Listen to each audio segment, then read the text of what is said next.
देता है। अच्छा 20 मिनट दूध वगैरह ले आए आप? चलिए कुछ नहीं लेना।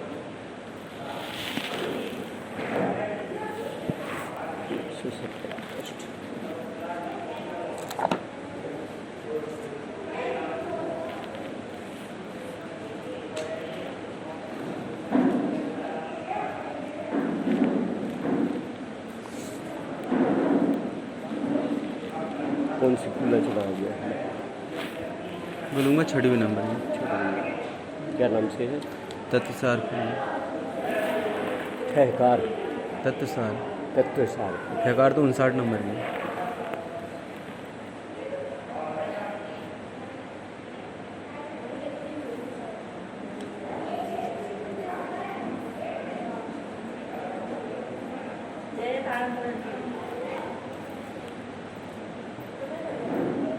देगांव से हैं आप? देगांव हाँ गए ना? हाँ देगांव ऋषभ भाई साहब है ना? हाँ वो हमारे जेठ हैं। अच्छा हाँ मैं यहीं रहती हूँ, टीचर हूँ यहाँ पे हाँ। विदिशा में। तो ऋषभ भाई साहब तुम्हारे रहते ना भोपाल में? हाँ ऋषभ भाई साहब अभी भोपाल में रहते हैं। राजेश वहाँ बड़े, रहते हैं। हाँ बड़े ससुर की और हम छोटे से जगन्नाथ जी है ना, जगन्नाथ हमारे जी। ससुर थे मेरे। जी जी हाँ तो वो छोटे भैया देगांव रह रहे हैं, वो मैं यहाँ रह रही हूँ। बराबर। हाँ डॉक्टर साहब तो साथ दो हैं, वो प्रकाश थे ना, वो मेरे मिस्टर थे। यहाँ पे विदिशा में। अभी सही में सकती थी हमको। जी जी चलिए शिक्षा कर्मी की पोस्टिंग है मेरी 99 की, जब से ही है। चलिए बहुत अच्छा है। धर्म से जुड़े रहिए बस इसमें सार्थकता है। मैं सुनती हूँ भाई साहब ये सलमानी वाला, उससे जोड़े धर्मन भैया के तो बहुत शांति है, थोड़ी तत्व चर्चा मिलती है सुनने को। सुबह से 6 दिन शाम में कर दी बहुत अच्छा लगता है 5 बजे से। उससे ही बोल के छक्का भी छूटता ही नहीं है मेरा सामान। जी जी बहुत अच्छा। बहुत बढ़िया, उससे बहुत ज्ञान मिला। जय जय जी।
पास में कर दूँ।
पाठ चालू रखना है कि पूरा चलेंगे? नहीं, अभी तो 10 मिनट पाठ होते हैं, उसका फिर व्याख्यान होता है, फिर उसके बाद बच्चे ऊपर चल जाते हैं, बड़े लोग यहीं रह जाते हैं।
जिनवाणी स्थिति करते फिर बैठ जाते हैं अपने जिनवाणी फिर तो रात थोड़ी उठना होता है। जिनवाणी स्थिति कर लेते फिर बैठ जाते हैं। क्यों भाई साहब, राजू भाई साहब, ये रखा ही रखा है नीचे बैठने के लिए।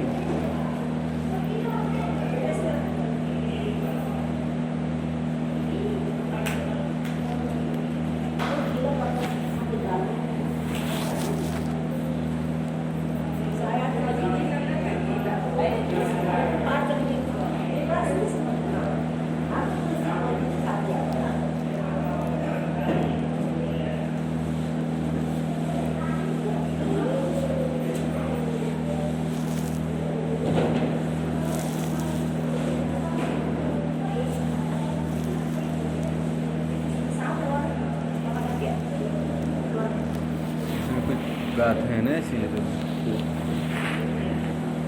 जैसे आप 12 होना ले रहे हैं ना,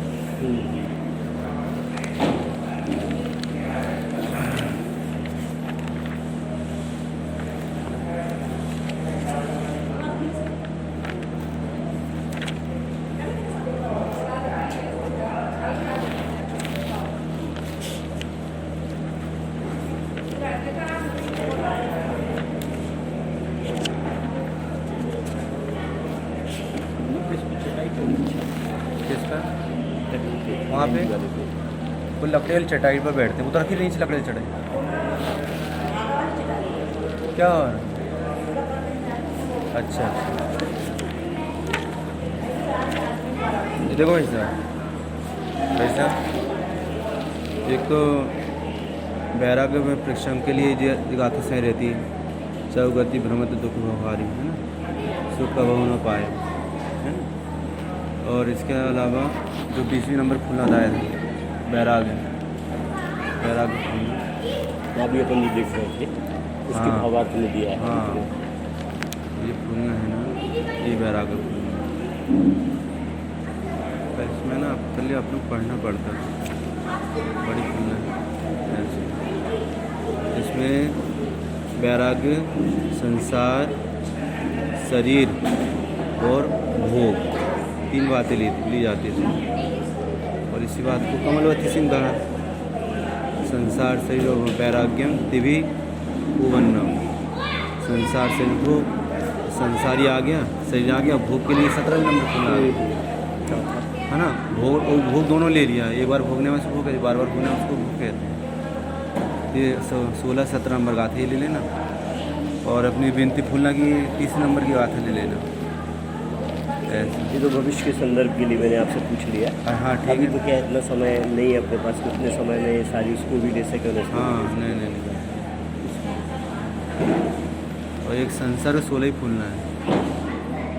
संसार के सूर्य भी, संसार 16 फूलना माने जो परिवार कुटुंब वाले होते हैं ना, उसका वर्णन उसमें है। संसार सोलह फूलना, कि जिसे अपन पिता मानते हैं, पुत्र मानते हैं, माँ मानते हैं, पिता मानते हैं, बेटा भाई मानते हैं, 16 प्रकार के नाम।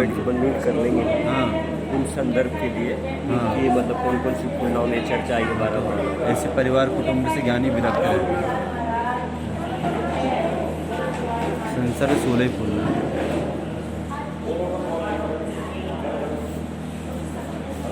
हर फूलना में कोई ना कोई तो दोहा उसमें दिया ही है, छंद दिया है, संसार की अनित्यता का है।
This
सन्नितः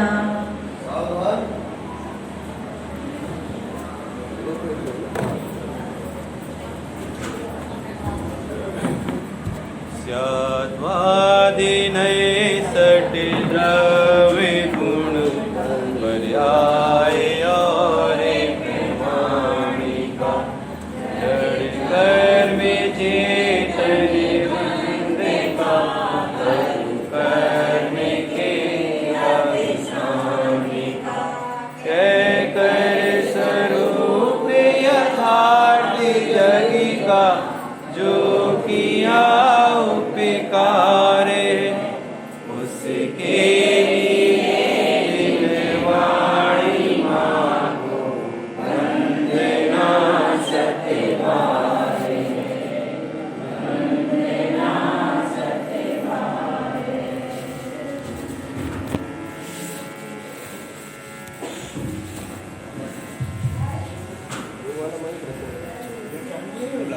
है चालू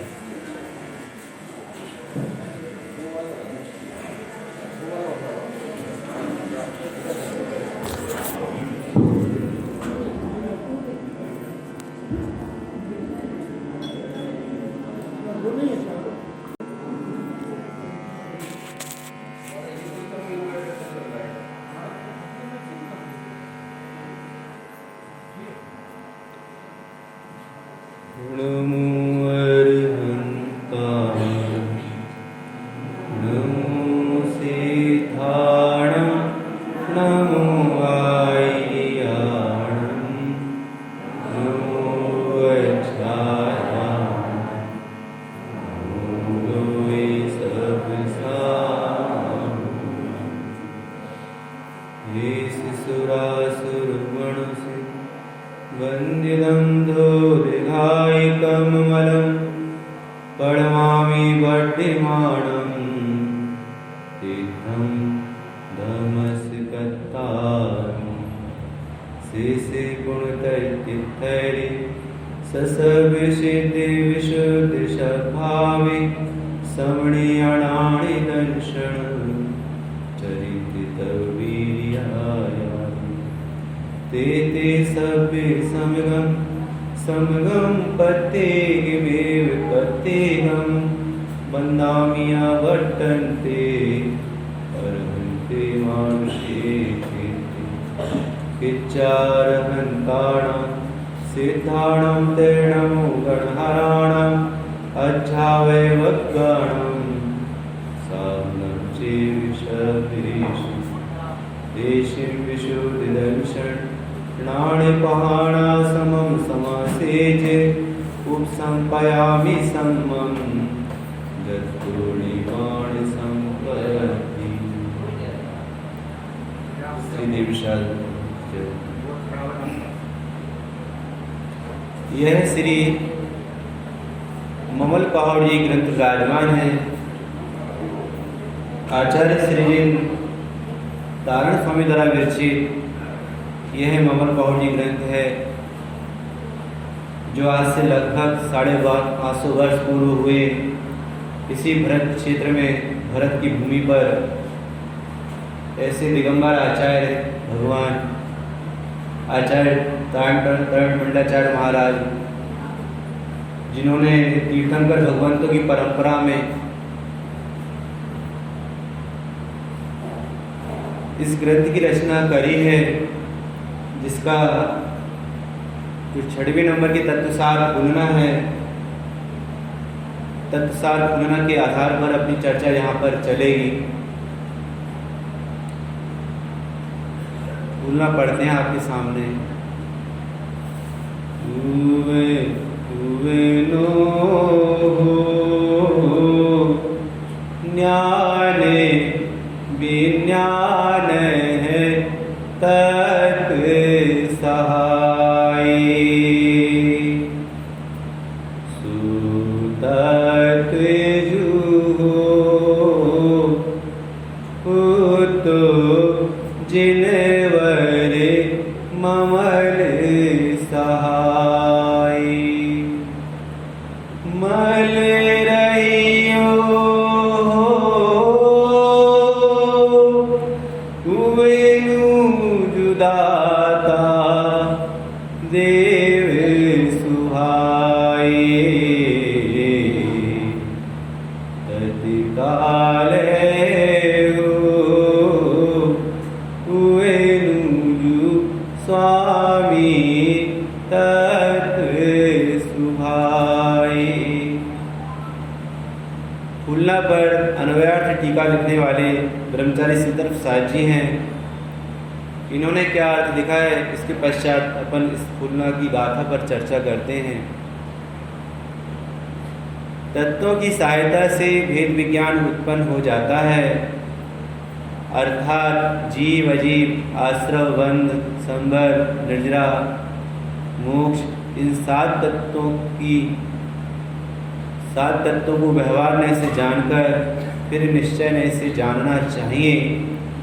तब यह ज्ञान होगा कि इन सात तत्वों में जीव और पुद्गल दो द्रव्यों का ही संयोग है। पुद्गल कर्म त्यागने योग्य है, निज जीव द्रव्य ग्रहण करने योग्य है। इसी का नाम भेद विज्ञान है। भेद विज्ञान से आत्मा कर्म रहित शुद्ध दिखता है। इन तत्वों का श्री जिनेन्द्र भगवान ने अपने वीतराग शुद्ध स्वभाव से जानकर प्रतिपादन किया है। विज्ञान के देने वाले देव कर्मल से व रागमल से रहित होकर अपने स्वभाव में प्रकाशमान है। जिस समय घाती कर्मल चला जाता है उसी समय परमात्म तत्व का प्रकाश अपने स्वभाव से हो जाता है। देखिए क्या कहते हैं यहाँ पर आचार्य। पहला ही शब्द है फूलना का उगनो हो। अपने यहाँ उपस्थिति तो रहती है, लेकिन जो बीच में गैप पड़ जाता है ना, तो उससे हमें भी दिक्कत होती है। सामने इतना स्पेस खाली रहता है, सामने आकर बैठे तो वक्ता को भी भाव बनता है, श्रोतागणों को देख करके वक्ता को भी भाव बनता है। अपन गैप करके दूर दूर बैठ जाते हैं तो ऐसा लगता है कि मतलब बहुत कम लोग हैं। जब कितने सारे लोग आगे आकर बैठ जाएंगे तो सभा वैसी भरी भरी दिखाई देगी और आपको इतनी अच्छी चीज़ सुनने को मिल रही है, तो वैसे ही आपका परिणाम उछल जाना चाहिए। स्वयं ही अपने आप सामने आकर के बैठ जाना चाहिए, बोलने की जरूरत ना पड़े। ये फुल्लाओं का वांछन भी सुनने को मिले तो इसमें अपना सौभाग्य ही समझना चाहिए। बोलो आचार्य भगवान ने जिस भूमि पर जिस क्षेत्र में इन फुल्लाओं की रचना करी है तो उनके अंतरंग में वो चीज़ ज्ञान में आई थी ना, तब तो वो लेखन में आई बाहर में। बोलो उनकी परिणति कैसी है, उनका अनुभव कैसा है, उनका जीवन कैसा है, ये सब अपने को इन गाथाओं से समझ में आएगी। इन गाथाओं को अपन रुचिपूर्वक सुनेंगे तो अपने को समझ में आएगी। रुचिपूर्वक नहीं समझेंगे सुनेंगे तो समझ में आने वाली नहीं है। बोलो वह उग्न हो ज्ञान विज्ञान। मूल गाथा और मूल गाथा के शब्द हैं, उन शब्दों का शब्दार्थ पता हो तो भावार्थ पता हो ही जाएगा। पहले शब्दों का शब्दार्थ तो पता हो अपने को। स्वामी जी ने जो लिखे हैं इन शब्दों का अर्थ होता है क्या है, शब्दार्थ है ना। जो भी गाथाएं होती है उनको समझने के लिए 5 बातों का ज्ञान तो होना ही चाहिए। ये आचार्य ने जो गाथा लिखी है उस शब्द का अर्थ क्या है, शब्दार्थ। और किस मत के पोषण के लिए लिखी है, मतार्थ। किस एंगल से किस दृष्टिकोण से लिखा है, नयार्थ। बोलो और भावार्थ। इस सब काय के लिए, परमार्थ के लिए इन 5 बातों का ज्ञान तो होना ही चाहिए। स्वामी जी ने पहला शब्द लिखा आचार्य ने, उपशब्द। उपशब्द का अर्थ होता है समीप में। उपशब्द का क्या अर्थ होता है, समीप। कहते हैं उपवास। उपवास माने होता है निवास करना, रहना ठहरना। पंडित सिलचरी साहब आप पीछे, आप सामने बैठा करो। एक डॉक्टर साहब है ना, सरजी साहब सामने बैठते, आप भी सामने बैठा करो। ऐसा क्या विद्वानों को देख करके हमको भी भाव उत्पन्न होता है, क्योंकि जो आपके ज्ञान में चलता है वो हमारे ज्ञान में भी चलता है। रुचि वाले जीव हो तो अपने आप ही परिणाम उछलता है देख करके। बोलो उबन हो ज्ञान विज्ञान। शब्द के अर्थ तो बहुत से होते हैं राजू भैया, पर किस शब्द का अर्थ कहाँ क्या भैया थोड़ा साइड में, पर किस शब्द का अर्थ कहाँ क्या होता है ये अपने दिमाग में होना चाहिए। आप और हम पढ़ते हैं ना, वक्ता से श्रोता को लक्षण दीर्घ है, हमसे ज़्यादा लक्षण आपका दीर्घ है। जब हम मंदिर विधि में पढ़ते हैं कि वक्ता से श्रोता का लक्षण दीर्घ है, फिर आपको आगे होना चाहिए, फिर हमें आगे होना चाहिए। हम तो अपने स्थान पर बैठे ही हैं, आपको तो स्वयं आगे हो जाना चाहिए अपने आप, क्योंकि आपका लक्षण हमसे अधिक है। बोलो। इस मनुष्य पर्याय में जीव के परिणाम में चलता तो है कि मुझे सीखता से सम्यक दर्शन की प्राप्ति हो जाए, क्योंकि मोक्ष महल की प्रथम सीढ़ी क्या है? सम्यक दर्शन। हम सब चाहते हैं कि हमें सम्यक दर्शन हो। कंचनलाल भाई साहब क्या चाहते हैं? अपन सम्यक दर्शन की प्राप्ति हो, पर उसकी पूर्व की जो भूमिका है वो अपने ज्ञान में आ नहीं पाती। बोलो। सम्यक दर्शन की प्राप्ति तो चाहते हैं, पर उसकी पूर्व की भूमिका है पात्रता। सम्यक दर्शन किसी को भी नहीं होता। हाँ होता है, किनको होता है? पात्र जीवों। पहले भाई पात्रता तो ही प्रकट करो। पात्रता अपने जीवन में है नहीं, और अपनी इतनी उच्च क्वालिटी की चीज अपन सोचे कि अपने परिणामों में आए, कैसे आइए बताओ। सम्यक दर्शन पात्रता मांगता है, पात्रता। मोक्ष मार्ग के लिए पात्र जीव चाहिए। कुएं में पानी तो बहुत है, कुएं में पानी तो बहुत है, पर हमारे पास जो बाल्टी है वो कितनी बड़ी है? छोटी है या बड़ी है? तो जितना बड़ा पात्र है पानी उतना ही आएगा ना। बोलो। अब जिसकी बाल्टी का पैदा ही नहीं है, जिसकी बाल्टी का पैदा ही नहीं है, पानी कितना आएगा? पानी तो बहुत है, और हम चाहते हैं पानी आए, पर भाई आपकी जो बाल्टी है उसमें तो जो पैदा है उसका पैदा, ये तो फूटा है तो पानी बह जाएगा, ये तो छोटा है तो पानी कम आएगा, और पैदा ही नहीं तो पानी नहीं आएगा। पानी तो बहुत भरा हुआ है। समय सारणी में आचार्य कुंद देव की गाथा पर टीका लिखने वाले आचार्य अमरचंद देव सूर्य हुए हैं। उन्होंने पहली गाथा की टीका करी, शास्त्र समुद्र के बहुत से प्रकरण हैं। क्या कहा? शास्त्र समुद्र के बहुत से प्रकरण हैं। तो कुएं में पानी तो बहुत है, इसी प्रकार आचार्य कहते शास्त्र एक समुद्र है, उसमें विशाल अथाह जल भरा हुआ है, पर हमें तो उतना मिलेगा जितना बड़ा हमारा बर्तन है। जिनवाणी मंगल कौर जी गाथाएं 3200 हैं। बोलो। हमें उतना समझ में आएगा जितनी हमारी पात्रता है। तो पहले पात्रता हमारे जीवन में आनी चाहिए, और उसके 4 लक्षण। कषाय उपशांत हो। कषाय कैसी हो? उपशांत हो। तीव्र कषाय जीवों को यह पात्रता उत्पन्न नहीं होती। किसकी पात्रता? मोक्ष मार्ग में लगने की पात्रता, सम्यक दर्शन को प्राप्त करने की पात्रता उपसम परिणामी जीवों को होती है, तीव्र कषाय को नहीं होती। बोलो। कषाय नहीं, उपशांतता और मात्र मोक्षाभिलाष। क्या चाहता है? एक मात्र संसार के बंधनों से छूटना चाहता है। शिविर क्यों लगाए गए हैं भाई? शिविर इसलिए लगाए जाते हैं क्योंकि शिविरों में स्वाध्याय पर, जिनवाणी पर व्याख्यान होता है। विद्वान आते हैं, व्याख्यान करते हैं, वो बातें हमारे कान में सुनने को मिलती हैं। बोलो। तब ये बात यहाँ समझ में आती है, अरे हम जहाँ विषय कषाय में रचे थे वहां तो राग की आग थी।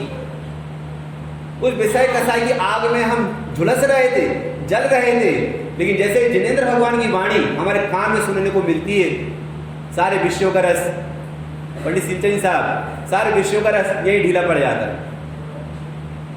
कषाय नहीं, उपशांता, मात्र मोक्षाभिलाष, एकमात्र मुक्त होने की अभिलाषा है, संसार के बंधनों से छूटने की अभिलाषा है। किसकी? आत्मार्थी जीव की।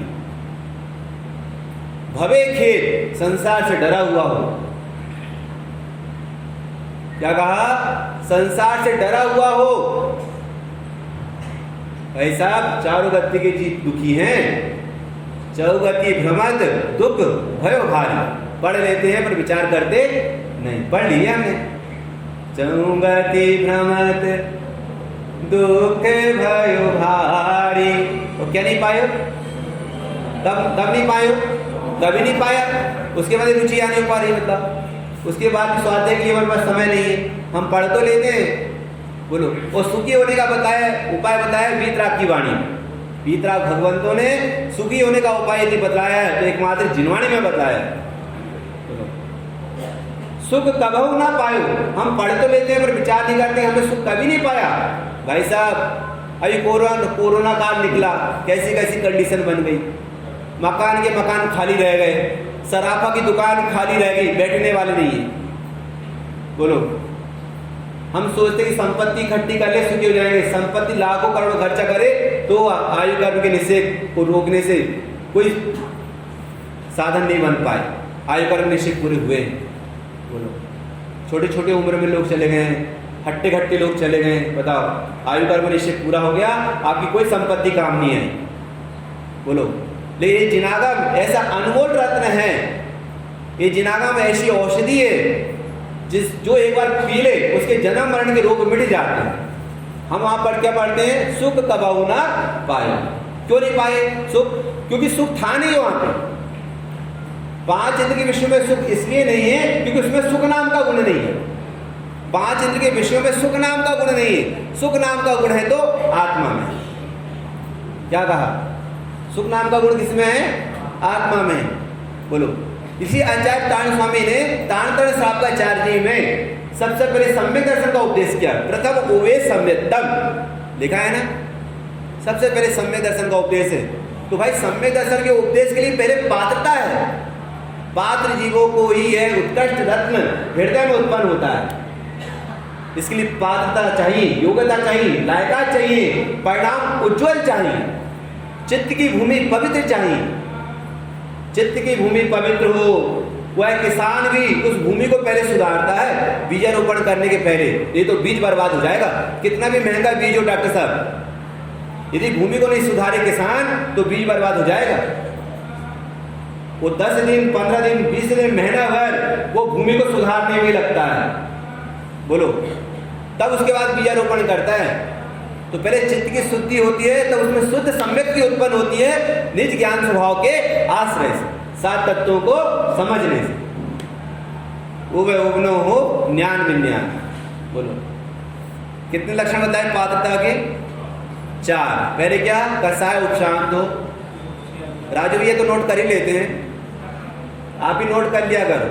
हमने राजू ये काफी पढ़ा था, जब उसने स्वाध्याय लिया था ना, उसमें लिखा था राजू ने आगम चेठा तदोज। क्या रागम ये मैं तो भूल गया, राजू ये क्या मैं भूल गया हूँ?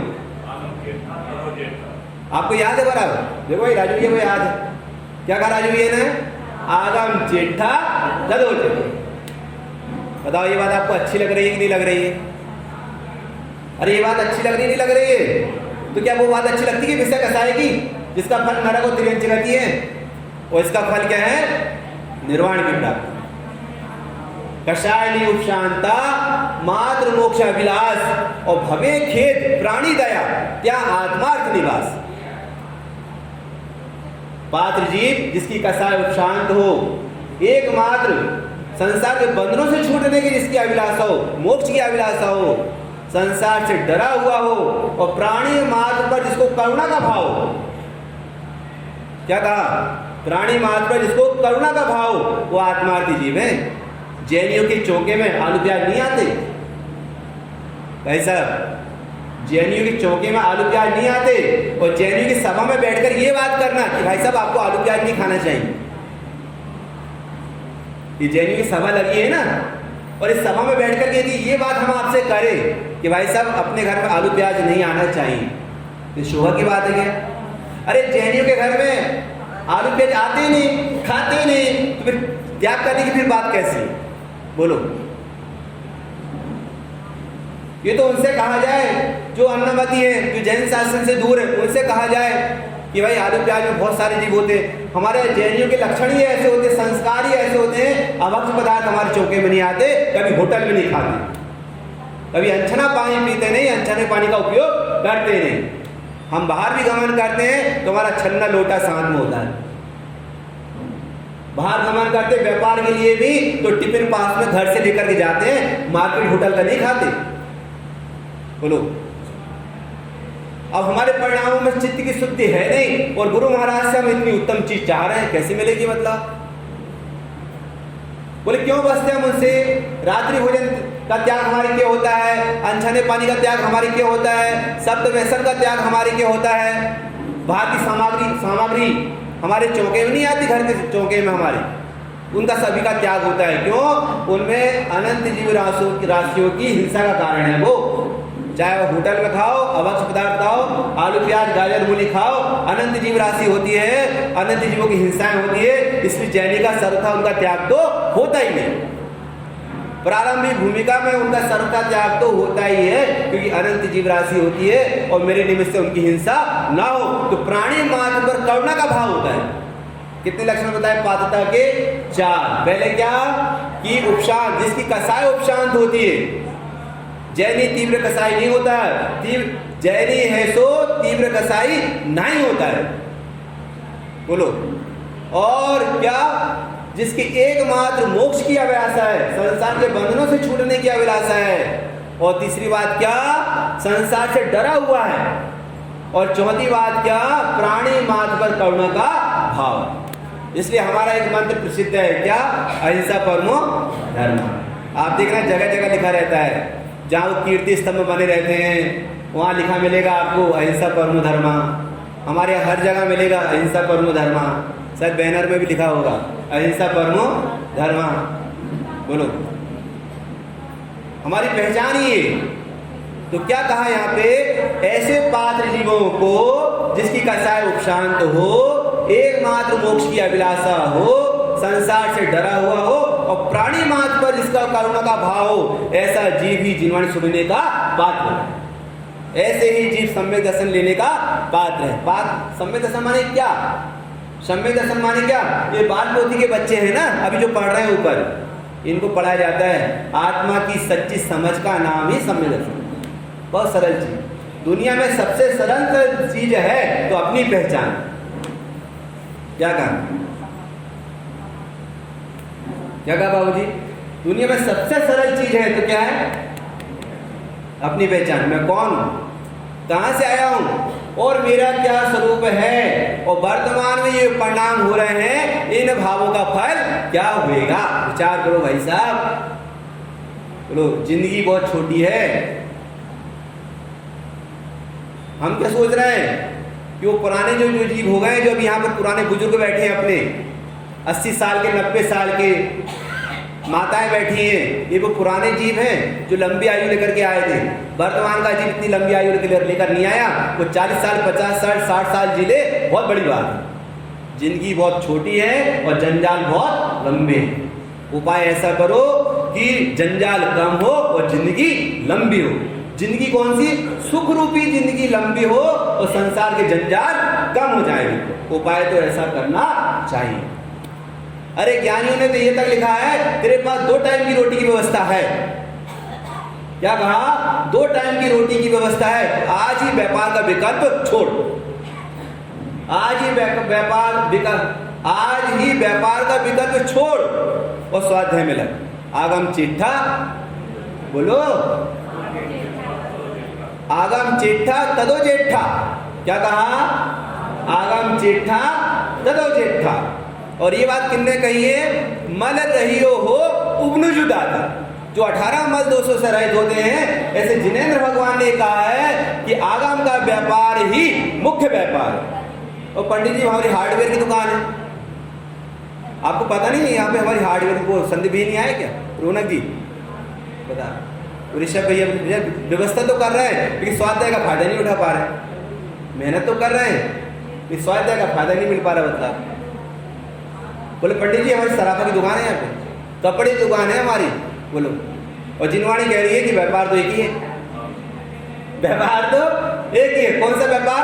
आगम का व्यापार। कौन सा व्यापार? नहीं पंडित जी, आप आकर देखना, हम चौके में बहुत अच्छी रोटी बनाते हैं और बर्तन भी मांजते हैं पंडित जी, घर का पूरा काम संभालते हैं। जिनवाणी कहती है आगम का एक ही व्यापार है, बस हो गया। आगम में तो चाहे पुरुष हो चाहे महिला हो, कोई भी जीव हो, सभी के लिए आगम का व्यापार ही मुख्य व्यापार है। सब काम छोड़ो और स्वाध्याय करो। आगम चेठा तदो जेठा। बोले क्यों? आगम सब में सिद्धा, आगम से सर्व सिद्धि होती है। सर्व सिद्धि होती है अर्थात चार गति के दुखों से निकल करके जीव मोक्ष मार्ग में लग करके निर्वाण की प्राप्ति करता है। आगम सब में सिद्धा, आगम से सर्व सिद्धि होती है। क्या कहा आचार्य ने? मल रहियो हो उग्नु जुदाता। नियम साजी परमागम, जिस पर आचार्य पद्म मलधारी देव ने कलश और टीका लिखी। आचार्य पद्म मलधारी देव ने उन्होंने आप्त की परिभाषा बताई। आप्त किसे कहते हैं? तो उसमें लिखा है जो शंका रहित होता है वो आप्त होता है। डॉक्टर साहब, कंचित भाई सर, जो शंका रहित होता है उसे आप्त कहते हैं, और आप्त कहते हैं जिनेंद्र भगवान। और आचार्य यहाँ क्या कह रहे हैं? वो मल रहित होते हैं। जो आप्त होते हैं वो वीतरागी सर्वज्ञ और हितोपदेशी होते हैं, शंका रहित होते हैं। उसको गुरु महाराज ने यहाँ पर कहा शंका रहियो और निशंक सहियो। क्या कहा? शंका रहियो और निशंक सहियो। शंका से रहित होना और निशंकता से सहित होना। बताओ गुरु महाराज की बात आपको अच्छी लग रही नहीं लग रही है? अरे बोलो ना, नहीं लग रही? अच्छी लग रही है ना? क्यों लग रही है अच्छी बात? ये मेरे घर की बात है। आपको पता है जहाँ जहाँ कपड़े की दुकान होती है वहाँ लिखा रहता है सामने बोर्ड में, ये अंदर की, क्या लिखा रहता है? ये अंदर की बात है। क्या लिखा रहता है वहाँ पे? ये अंदर की बात है। तो हमको यहाँ पे गुरु महाराज ने जो बात बतलाई है, ये कहाँ की बात है? ये अंदर की बात है। तो जो बतलाने वाले हैं वे वीतराग सर्वज्ञ भगवान हैं, और वीतराग सर्वज्ञ भगवान को ही आप कहते हैं। वे 18 दोषों से रहित होते हैं। उनके द्वारा कहा हुआ ये 7 तत्व है, ऐसा गुरु महाराज यहाँ पर कहते हैं। ये लिखा ना, मल रहियो उगनु जुदाता। उगनु का अर्थ होता है मोक्ष मार्ग। उवन शब्द से उगनु बना है, और उवन का अर्थ होता है ज्ञान, और ज्ञान के मार्ग में लगने वाले कहलाते मोक्ष मार्गी, और मोक्ष मार्ग को बतलाने वाले होते हैं आप्त अरहंत तीर्थंकर भगवान। उनके कहा हुआ ये उपदेश है, इसलिए हे भाई उनके निकट में रह करके उपदेश सुनना। क्या कहा? उगनो हो ज्ञान विज्ञान। ज्ञान विज्ञान माने, ज्ञान विज्ञान माने क्या? ज्ञान विज्ञान माने क्या? आप ज्ञान समुच्चयशाली गाथा पढ़ना, उसमें आया है। क्या आया? सारम तिलोए ज्ञान विज्ञानम। 3 लोग में सारभूत है तो वीतराग विज्ञान का है। और 6 डाला तो किसको याद नहीं? 6 डाला तो सभी को याद होगी। 3 भुवन में सार वीतराग विज्ञान का। 3 लोग में सारभूत है तो क्या है? वीतराग विज्ञान का है। कहीं नहीं लिखा कि विषय कसाय सारभूत है, दुकानदारी सारभूत है, रोटी बनाना सारभूत है, मैसूर पाक खाना सारभूत है, केसर इलायची का दूध पीना सारभूत है, हलवा पकवान खाना सारभूत है। कहीं जिनवाणी में नहीं लिखा। 3 लोक में सारभूत है तो क्या भाई साहब? वीतराग और विज्ञान का। 3 भुवन में सार वीतराग विज्ञानिता, शिव स्वरूप शिवकार नमो त्रियोग समारिके। 3 लोक में सारभूत है तो क्या है? वीतराग विज्ञान का। तो ज्ञान समझ सार में आचार्य तारण स्वामी लिखते हैं सारम तिलोए ज्ञान विज्ञानम। 3 लोक में सारभूत है तो वीतराग विज्ञान का है। अब बताओ पंडित दौलत राम जी कब हुए हैं और आचार्य तारण स्वामी कब हुए? बोलो। पंडित दौलत राम जी तो 150 वर्ष पहले हुए हैं। ये जो अलीगढ़ के पास है ना शासनी ग्राम, बोलो, उन्होंने कहा 3 भुवन में सार वीतराग विज्ञान था। और गुरु महाराज कब हुए? 550 वर्ष पहले हुए। जब 550 वर्ष पहले हुए हैं तो उन्होंने न्याय समुच्चय सार में बात तो पहले लिख दी, सारम तिलोए ज्ञान विज्ञान। अरे चाहे वो अविरत संविदृष्टि हो, चाहे वृत्ति श्रावक संविदृष्टि हो, चाहे मुनराज हो, वो जो भी वचन लिखते हैं वो सर्वज्ञ अनुसारी वाणी होती है। कोई भी आचार्य अपनी मनगढ़ंत कल्पनाओं से नहीं लिखते, उनको आप अलग नहीं कर सकते आचार्यों की परंपरा से। तीर्थंकरों की परंपरा से आप किसी भी दिगंबर आचार्य को अलग कर सकते नहीं है। बोलो, वो जो वाणी लिखते हैं, वो वचन लिखते हैं, वो तीर्थंकरों की परंपरा में रह करके ही लिखते हैं, इसलिए उनकी वाणी सर्वज्ञ अनुसारी वाणी कहलाती है। ये जो वाणी है, ये वाणी किनके अनुसार है? सर्वज्ञ के अनुसार वाणी है कि सर्वज्ञ 18 मल दोषों से रहित होते हैं। मल रहियो हो, मल से रहित होते हैं। मल कितने होते हैं? जो अरिहंत भगवान है कितने दोषों से रहित होते हैं? 18 दोषों से रहित होते हैं। 18 दोष कौन कौन से? क्षुधा, तृषा, पसीना, मोह, राग, द्वेष, काम, क्रोध, विषय, वासना, विस्मय आदि जो 18 प्रकार के दोष हैं वे अरिहंत में नहीं होते। और नमोकार मंत्र में सबसे पहले अपन उन्हीं का नाम लेते हैं। कोई संकट आ जाए, कोई शुभ कार्य प्रारंभ करना है, मंदिर जी में आना है, जिनेंद्र भगवान के दर्शन करना है, जिनवाणी पढ़ना है, तो सबसे पहले नमोकार मंत्र में किनको याद करते हैं? वे 18 दोषों से रहित अरिहंतों को नमस्कार करते हैं। नमो अरिहंताण बोलो। और अरिहंत भगवान ने सिद्धों का स्वरूप बतलाया है, नमो सिद्धाण। और आचार्य उपाध्याय साधु ही क्या बनते हैं? अरहंत और सिद्ध बनते हैं। फिर उनको याद किया, नमो आयणम, नमो वज्रायणम और नमो लोए सदशावणम। ये पंच परमेष्टि भगवान, ये सब किसकी दशा है? आत्मा की दशा है। बोलो। और उस आत्मा का स्वरूप बतलाने वाले कौन है? जिनेंद्र भगवान है। वो जिनेंद्र भगवान का स्वरूप जानना चाहिए। जो जाना दी अरहंतम। क्या कहा? समझ में आ रहा आपको? कठिन तो नहीं पड़ रहा? अरे बोलो ना, बोलो। कठिन पड़ता हो तो आज की सभा आपकी मेरी अंतिम रहेगी। बोलो, सही है ना? ये फूलना आपको सुनने को नहीं मिलेगी फिर। बोलो, अच्छा लग रहा ना आपको? क्या कहा? जिनेंद्र भगवान कितने दोषों से रहित होते हैं? बोलो। और वो 18 दोषों से रहित कब हुए हैं? जब उन्होंने अपने स्वरूप को जाना। तो जिन्होंने अपने स्वरूप को जान करके जो वीतरागी सर्वज्ञ बन गए हैं, उनका स्वरूप तो अपने को ख्याल में आना चाहिए भाई।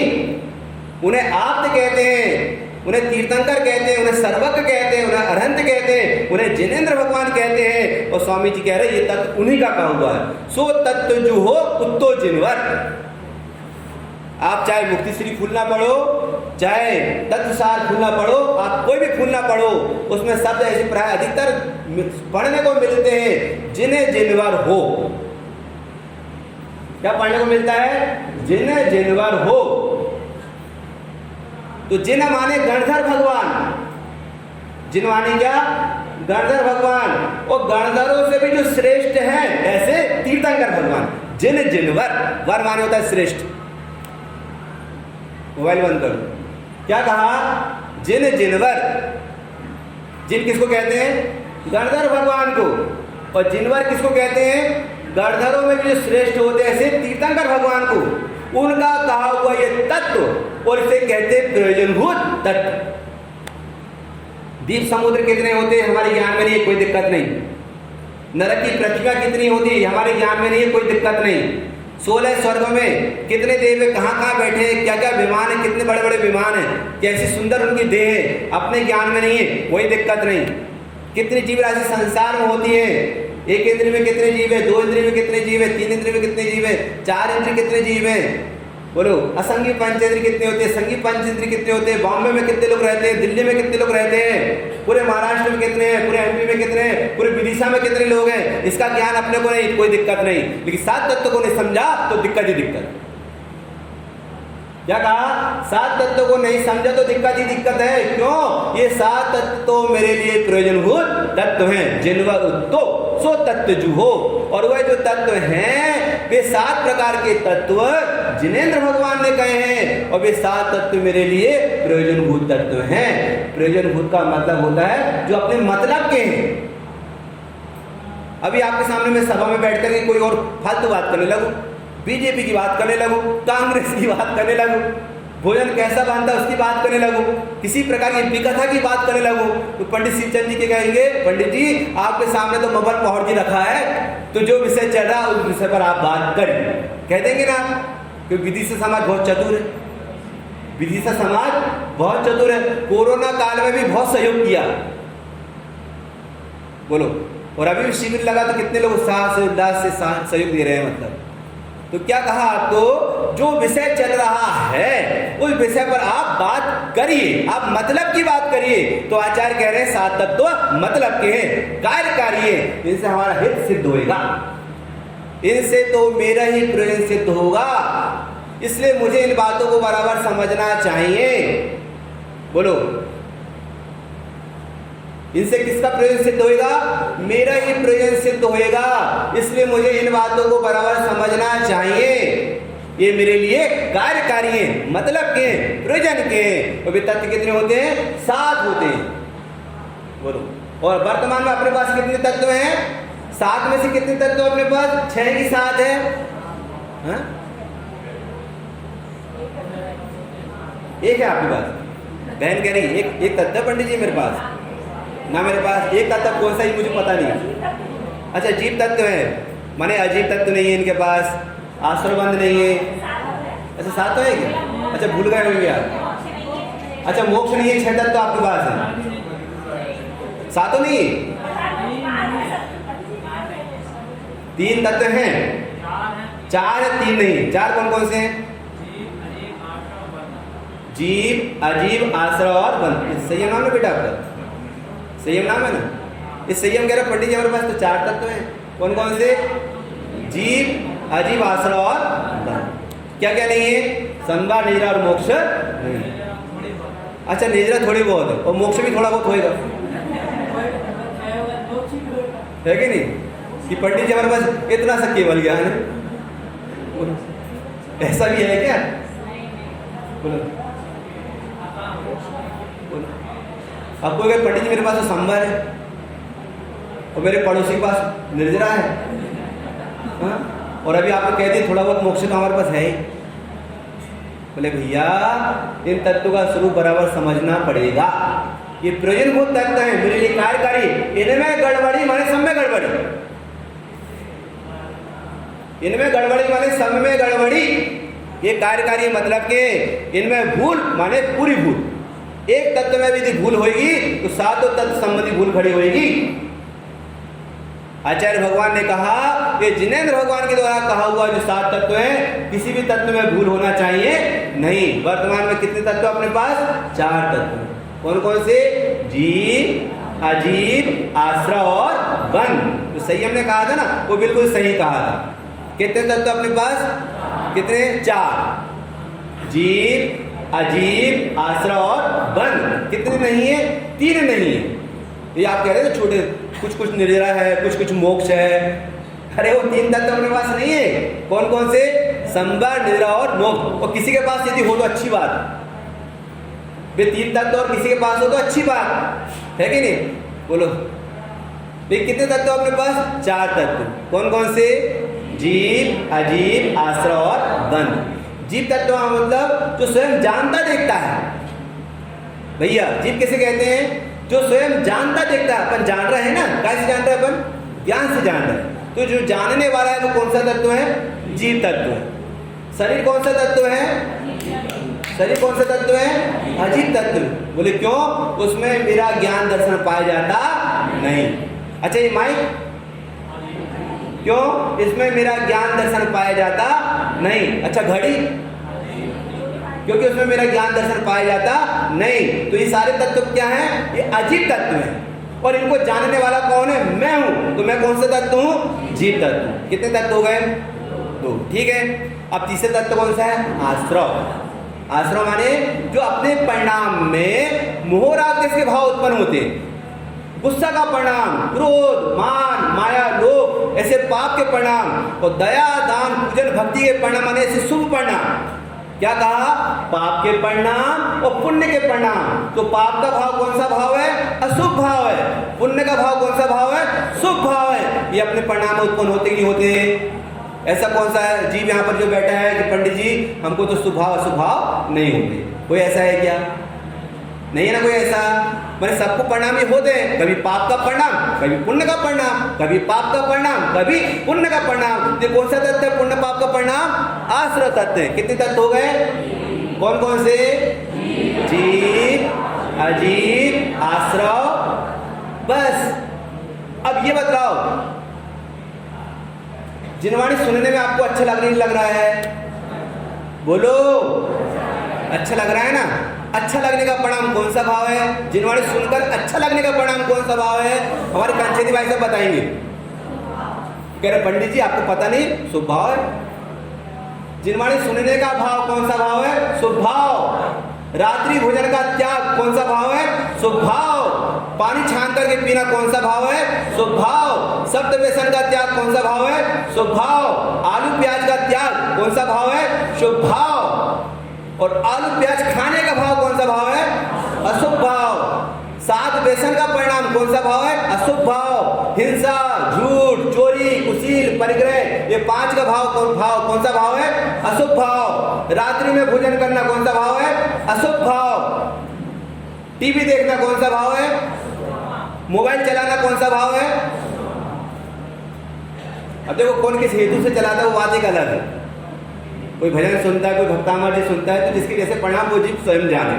दुकान चलाने का परिणाम कौन सा भाव है? अशुभ भाव। ये शुभ अशुभ परिणाम में अपने को इष्ट और अनिष्ट बुद्धि होना, इसका नाम क्या है? बंध तत्व है। क्या नाम इसका? बंध तत्व। कितने तत्व हो गए? जीव तत्व पहला, दूसरा अजीव तत्व, तीसरा आश्रय तत्व और चौथा बंध तत्व। बंध तत्व माने शुभ और अशुभ भाव में इष्ट अनिष्ट की कल्पना करना, ये मेरे लिए अच्छा है और ये मेरे लिए बुरा है। ऐसे बंध तत्व, ऐसे 4 प्रकार के तत्व अपने पास हैं। आपको पता है, आपने शिकंजी पिए? शिकंजी पिए? पिए ना शिकंजी? शिकंजी में कितनी चीजें होती हैं? 3 चीजें होती हैं। और कौन कह रहा है 5 चीजें होती हैं? माने जितनी भी चीज डाल ले उसमें सब उसी में होती है ना। 3 तो कन्फर्म ही। शिकंजी में कोई कह रहे 3 चीज होती है, कोई कह रहा 1 ही होता है, कोई कह रहा 5 होता है। बहनों तरफ से आ रही आवाज 5 होता है। पंडित जी आपको पता नहीं क्या? शिकंजी 5 चीजें होती है। राजू भैया आपने पी शिकंजी? कितनी चीजें होती है उसमें? पहले बताओ, शिकंजी को आपने देखा नहीं देखा है? देखा है ना? तो क्या क्या चीज होती है उसमें? शिकंजी में नींबू होता है, ठीक, शक्कर भी होती है, पानी भी होता है, थोड़ा सा नमक भी होता है, और 5वां आइटम,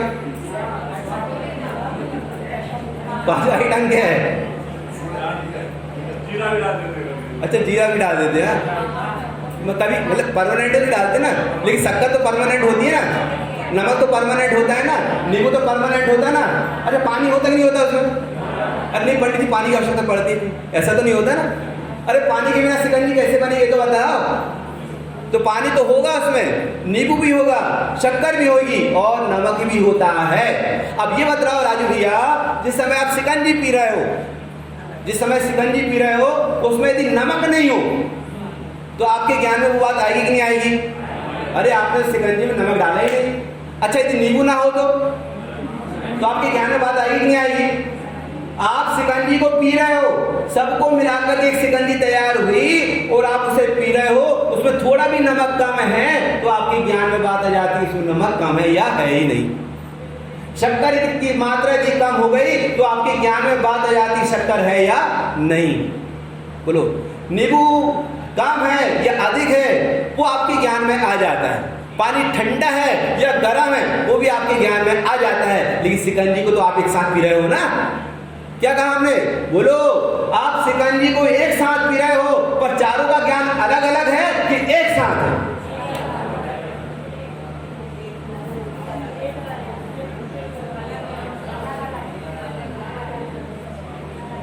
आप शिकंजी को उठा करके पी रहे हो तो चारों चीजों का ज्ञान, वो चारों तत्वों का ज्ञान आपको अलग अलग आ रहा है कि एक साथ आ रहा है? अलग अलग। बहुत होशियार हो दिशा वाले तो। पंडित जी आपको इतना भी ज्ञान नहीं है कि चारों का ज्ञान एक साथ हो गया या अलग अलग होएगा। हम बता रहे हैं आपको पी करके। बोले कैसे? हमें उसमें नमक का ज्ञान भी है, हमको उसमें शक्कर का ज्ञान भी है, उसमें हमको नींबू का ज्ञान भी है और उसमें हमको पानी का ज्ञान भी है। चारों का ज्ञान अपने को है। बोलो, तो चारों का ज्ञान अपने को है तो उसमें से किसी एक का ज्ञान करने के लिए अपने को किसी के पास जाना पड़ता नहीं। अपने ज्ञान में ये बात अपने आप आती है। चारों चीजों का एक बार में पान करने और पीने पर भी चारों का ज्ञान अपने को न्यारा न्यारा लगता है। क्या न्यारा न्यारा लगता है? नमक अलग है, बोलते जाओ, नमक कहाँ है? अलग है। साथ में रहने पर ही पंडित साहब, सिंचई साहब, शिकंजी में नमक साथ है तो भी आपको क्या लगेगा? न्यारा लगेगा। शिकंजी में शक्कर साथ में है तो शक्कर आपको कैसी लगेगी? न्यारी लगेगी। शिकंजी में नींबू साथ में है तो नींबू आपको कैसा लगेगा? न्यारा लगेगा। और शिकंजी में पानी साथ में है तो भी पानी आपको कैसा लगेगा? न्यारा न्यारा लगेगा। साथ में रहने पर भी न्यारे न्यारे।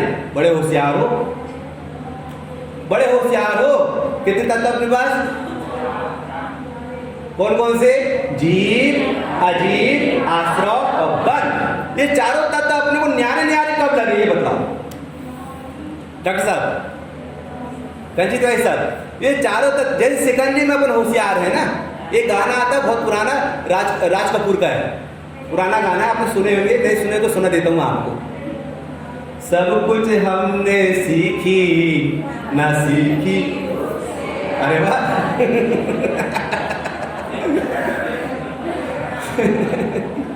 सब कुछ हमने सीखी ना सीखी होशियारी, सच है दुनिया वालों कि हम है अनाड़ी। वहां तो हम होशियार हैं और यहाँ पर अनाड़ी है। तो जिस प्रकार चारों तत्व साथ में होने पर भी चारों का ज्ञान अपने को न्यारा न्यारा होता है, इसी प्रकार ये चार तत्व हमारे साथ में है, लेकिन चारों तत्व का ज्ञान अपने को न्यारा न्यारा नहीं है। और आचार्य भगवान कह रहे हैं जैसे शिकंजी में मिले हुए चारों तत्व अपने ज्ञान में भिन्न भिन्न भाषित होते हैं, जैसे चारों तत्व साथ में है लेकिन चारों के लक्षण भेद के द्वारा, काय के द्वारा? लक्षण भेद के द्वारा उनका ज्ञान अपने को भिन्न भिन्न भाषित होना चाहिए, तब अपने जीवन में क्या आएगी? होशियारी। वो गाना मैं भूल गया हूँ, आपको याद है शायद, सुनने में तो आ गया, वो गाना मैं भूल गया हूँ। अभी जो बोले ना, आप कौन सा गाना बोला था? क्या बोला था आपने अभी? सब कुछ हमने सीखी न सीखी होशियारी। क्या नहीं सीखा हमने? होशियारी, चतुराई नहीं सीखा। दुनिया भर की बातें, ये कला आती है, ये कला आती है, ये कला आती है, एक कला नहीं आती। कौन सी कला नहीं आती? सम्यक ज्ञान कला नहीं आती। क्यों नहीं आती? सब कुछ हमने सीखी न सीखी होशियारी, सच है दुनिया वालों कि हमें है अनाड़ी। सात तत्वों की कला हमने नहीं सीखी, इसलिए हम कैसे हैं? अनाड़ी हैं। और सात तत्वों की कला हम सीख जाएं तो यही से हमारी भूमिका मोक्ष मार्ग की, ज्ञानी की, सम्यक दृष्टि की भूमिका यहाँ से चालू हो जाएगी। इस प्रकार गुरु महाराज का उपदेश अभी आपके सामने चला है। इन बातों को सुन करके, समझ करके अपनी परिणति में आना चाहिए और मोह राग से दूर होकर के अपना मोक्ष मार्ग प्रारंभ हो। इसी मंगल भावना से यहीं पर विराम देते हैं।